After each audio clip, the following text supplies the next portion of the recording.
አይደለም። ገብቷል አለች። አሁን ገብቶ ነው። እሺ ውሸት እያለ ነው። ወላሂ ውሸቴን አይደለም እኮ በቃ አሁን አንተ ጋር አይደለም ከኔ ጋር ተነበር ማስረጃ ተሰርቦ ነው የሄደው።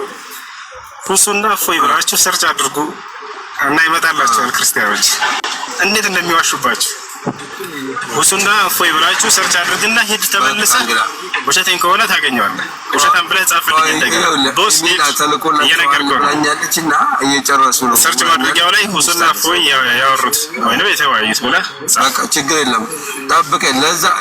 ለዛ ላይ ነው ሬዛኔ ያስነስታል። ሂድና ውሸት ከምትሉ ላይ ሄዳችሁ ነገርኳችሁ። ሰርች አድርጉ ክርስቲያኖች። ችግር የለም ውሸት እያለ ይደጋግማል። ተመልከት እየነገርኩህ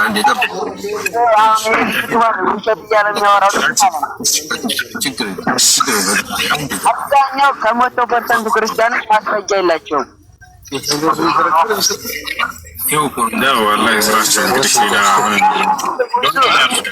እምነት ላይ ሆኜ ማለት ነው ቄሶቹ የሚያደርጉት በክርስትና እምነት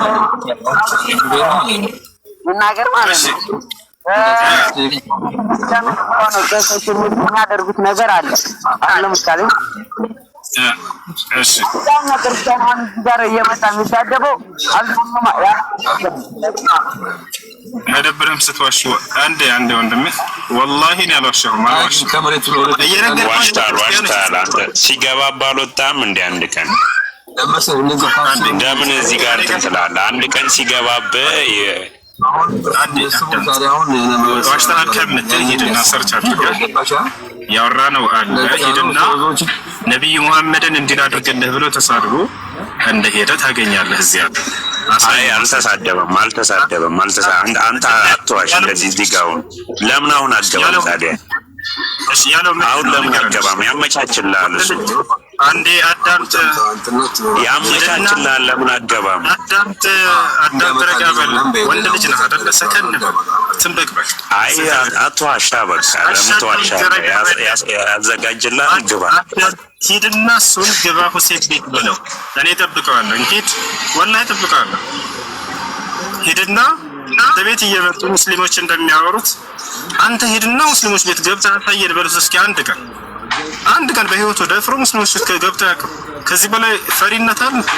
ከዚህ በላይ አንተ ገብተህ ታውቃለህ እኮ። ሂድና ሙስሊሞች ቤት ሁሴን ቤት ግባና እነይህ በለው። የዛኔ ማንን ሰው አሳያለሁ። ወጣ ያሳያለሁ። አንተ ለምን አትገባም? ይዛውራ አንድ ቀን እስኪ ሂድና ግባ በሉት ሙስሊሞች ቤት ጻፉለት። ወላሂ ገብተህ አያውቅም በህይወት ዘመኑ ሙስሊሞች ቤት ገብተህ አያውቅም።